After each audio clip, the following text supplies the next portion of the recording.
नमस्ते। पूजा खेरकर का मामला क्या उछला? अनेक आईएएस और आईपीएस अफसर सवालों के घेरे में आ गए हैं। कहा जा रहा है कि उनके सर्टिफिकेट्स फर्जी हैं। आपको पता ही होगा कि पुणे की सहायक कलेक्टर पर अनेक तरह के आरोप लगे हैं। उनके सर्टिफिकेट्स को जाली बताया गया है और इन आरोपों के बाद पूजा खेरकर का तबादला पुणे से वासिम कर दिया गया है और उनकी जांच शुरू हो गई है। इस बीच देश में अनेक आईएएस और आईपीएस अफसरों पर सवाल उठने लगे हैं। कहा जा रहा है कि इनके सर्टिफिकेट्स जाली हैं।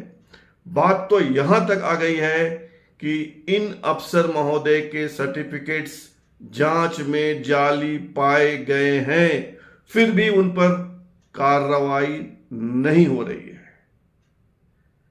इसमें एक हल्का सा सवाल, एक कमजोर सवाल यह भी उठ रहा है कि यह सर्टिफिकेट्स जाली हैं या चतुराई का चिन्ह है, प्रतीक है। यानी किसी ने अपनी चालाकी से, अपनी भ्रष्ट बुद्धि से ये सर्टिफिकेट्स बनाए हैं जो कानून की आंखों में धूल झोंकने की तरह तो जरूर है, पर इन्हें एकदम से खारिज नहीं किया जा सकता है। क्या है मामला, आपको विस्तार से बताता हूं, लेकिन यह तो साबित हो ही गया है कि पूजा खेरकर के बाद पैंडोरा बॉक्स खुल गया है। भानुमति का पिटारा और अनेक आईएएस आईपीएस अफसर घिर गए हैं। कौन कौन है वे, बताता हूं विस्तार से। अभिषेक सिंह, संभव है आपने नाम सुना होगा। जौनपुर से बीजेपी की टिकट मांग रहे थे लोकसभा के लिए और इसी चक्कर में रिजाइन कर दिया। टिकट तो नहीं ले पाए और अब नौकरी वापस पाने के लिए योगी सरकार के समक्ष एरिया रगड़ रहे हैं। पर यह सूचना नहीं है, सूचना यह है कि अभिषेक सिंह के सर्टिफिकेट्स पर सवाल उठे हैं।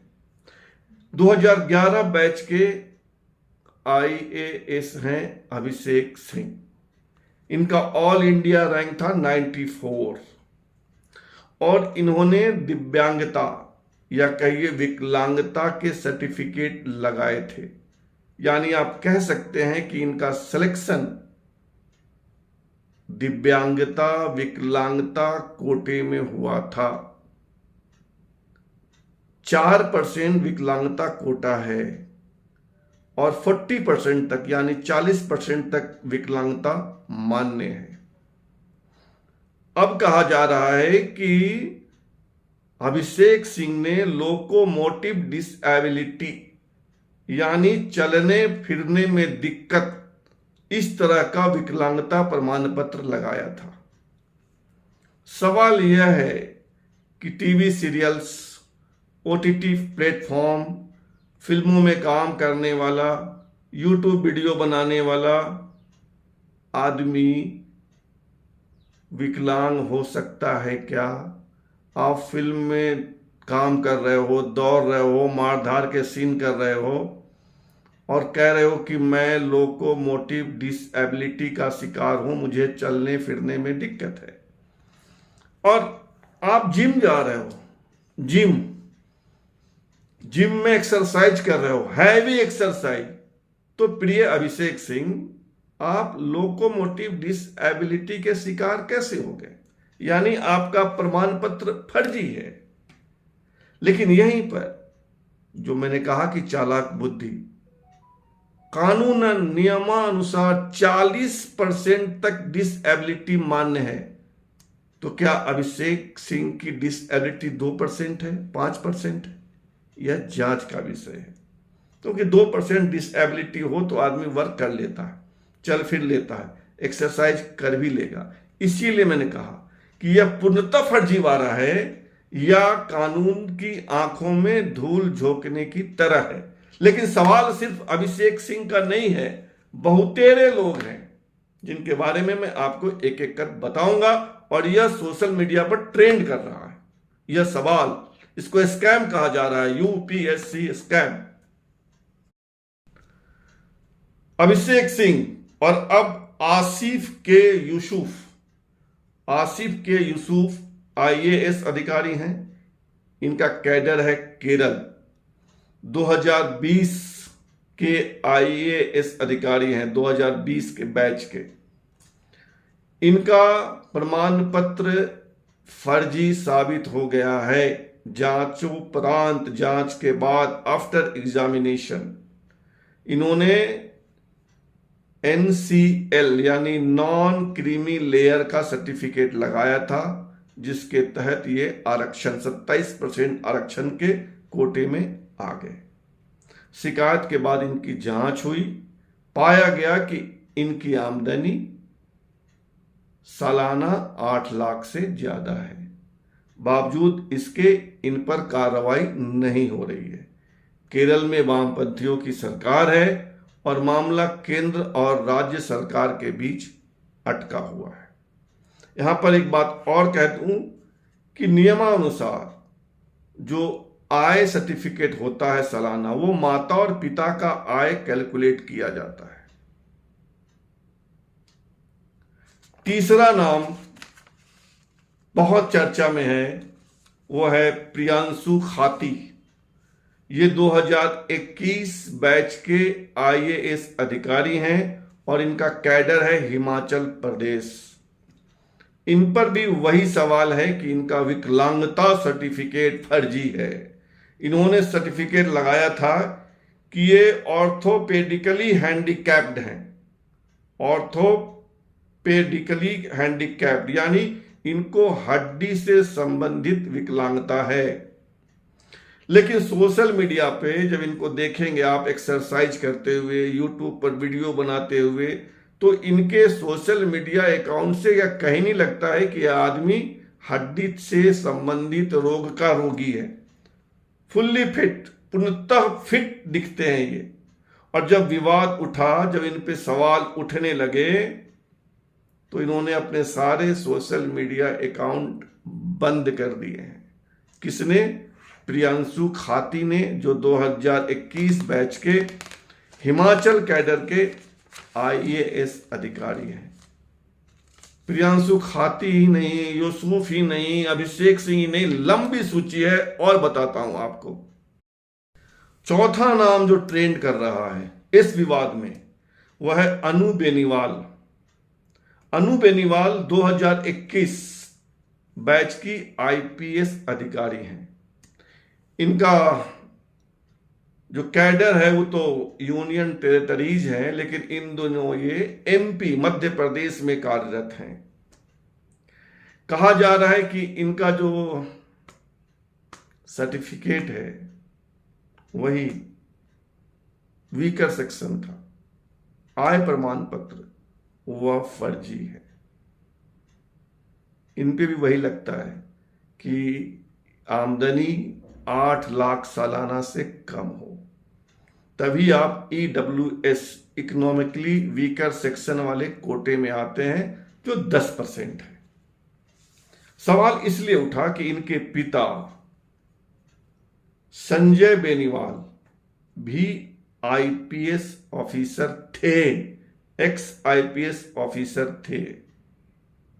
तो सवाल यह है कि एक्स आईपीएस ऑफिसर की बेटी आय में कमजोर कैसे हो सकती है? नियमतः, कानूनन जो अभ्यर्थी है, जो उम्मीदवार है, उसके माता पिता की आमदनी सालाना 8 लाख से कम होनी चाहिए। आप जब चेक करेंगे तो एक रिटायर्ड आईपीएस अधिकारी को 80-90 हजार से लेकर 2.5 लाख तक पेंशन मिलता है। उस हिसाब से अनु बेनीवाल के माता पिता की आमदनी 8 लाख से बहुत ज्यादा है।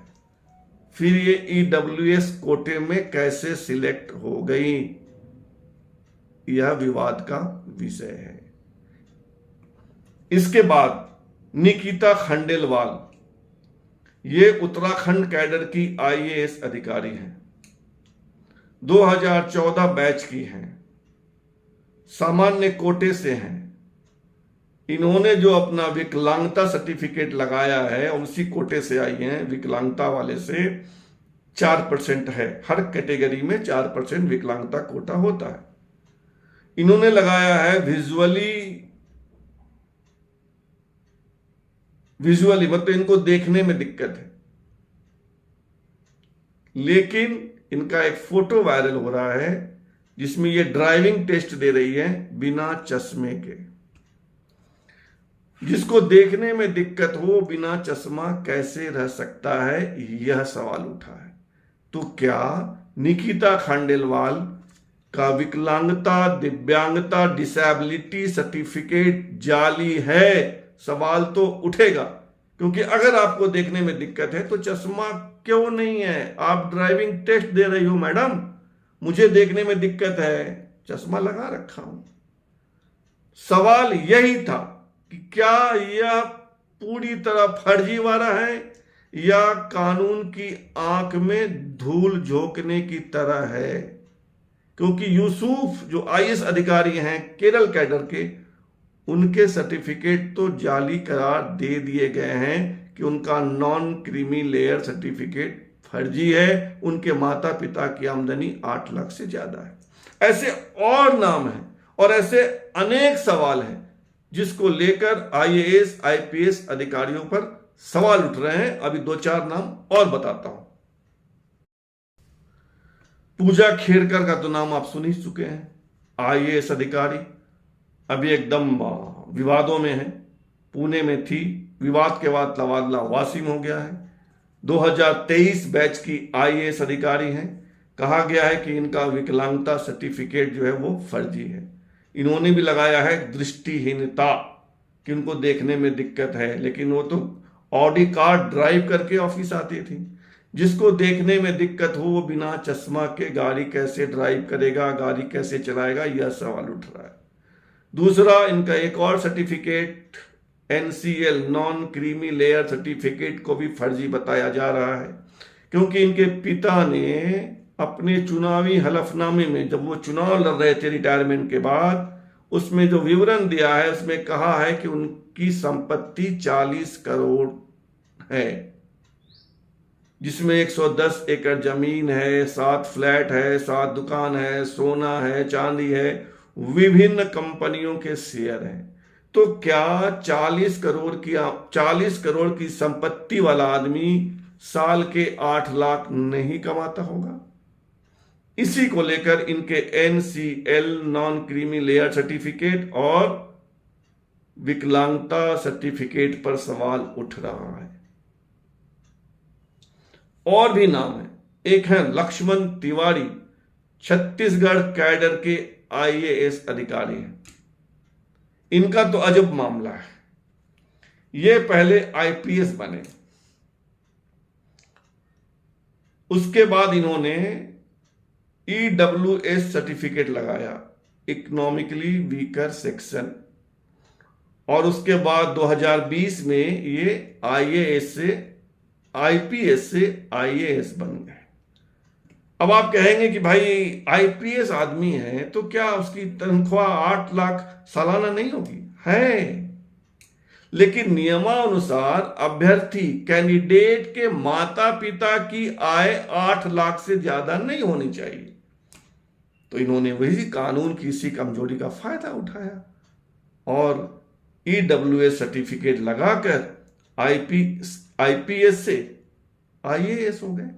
बहुतेरे नाम है, और नाम सुनिए। दुर्गा प्रसाद हैं। दुर्गा प्रसाद जी 2021 में 205वीं रैंक लाए और आईपीएस बने 2021 में। उसके बाद इन्होंने भी ईडब्ल्यूएस का सर्टिफिकेट लगाया और 2022 में 162वीं 162 रैंक लाए और आईएएस हो गए। अभी इनको ओडिशा कैडर मिला हुआ है। तो भाई जब ये आईपीएस हैं तो इनकी आमदनी तो 8 लाख से ज्यादा है, लेकिन नियमानुसार माता पिता की संयुक्त आय 8 लाख सालाना से ज्यादा नहीं होनी चाहिए। उसका फायदा इन्होंने उठाया, सर्टिफिकेट लगाया और दूसरे अटेम्प्ट में आईपीएस से आईएएस हो गए। मैंने पहले ही कहा कि यह पूर्णतः फर्जीवाड़ा है या कानून नियम की आंखों में धूल झोंकना है। यह टेस्ट बाकी है। लेकिन यूसुफ का मामला तो साफ हो गया कि उन्होंने जो NCL non creamy layer certificate लगाया था वह जाली है, फर्जी। एक नाम और आया है, इनका नाम है विकास यादव। ये हरियाणा के हैं और ये हरियाणा में तहसीलदार थे। तहसीलदार की आय या उनका जो वेतन होता है वो 47,000 से 1,15,000 तक होता है। इस तरीके से देखिएगा तो ये तो एनसीएल में नॉन क्रीमी लेयर से बाहर नहीं होते हैं, 8 लाख सालाना हो जाता है। लेकिन वही नियम की आंखों में धूल झोंकना। इनके माता पिता के संयुक्त आय 8 लाख से कम दिखाया होगा इन्होंने, और 2022 में ये इनको 555वां 555 रैंक आया और ये तहसीलदार से आईपीएस हो गए, आईपीएस अधिकारी हो गए। तो कुछ तो है फर्जीवाड़ा और कुछ कानून की आंखों में धूल झोंकना भी है। अब तय करना है सरकार को कि इस फर्जीवाड़े को, है तो फर्जीवाड़ा ही ना, कैसे रोका जाए ताकि जो लोग चतुर बुद्धि के हैं और आईपीएस आईएएस बन रहे हैं उसको रोका जाए। है तो यह स्कैम ही, है तो यह एक तरह का घोटाला ही। फिलहाल इतना ही। आपसे आग्रह है कि आप हमारे चैनल को सब्सक्राइब कीजिए, ज्वाइन कीजिए, लाइक कीजिए, शेयर कीजिए और कमेंट भी कीजिए। धन्यवाद, बहुत बहुत धन्यवाद।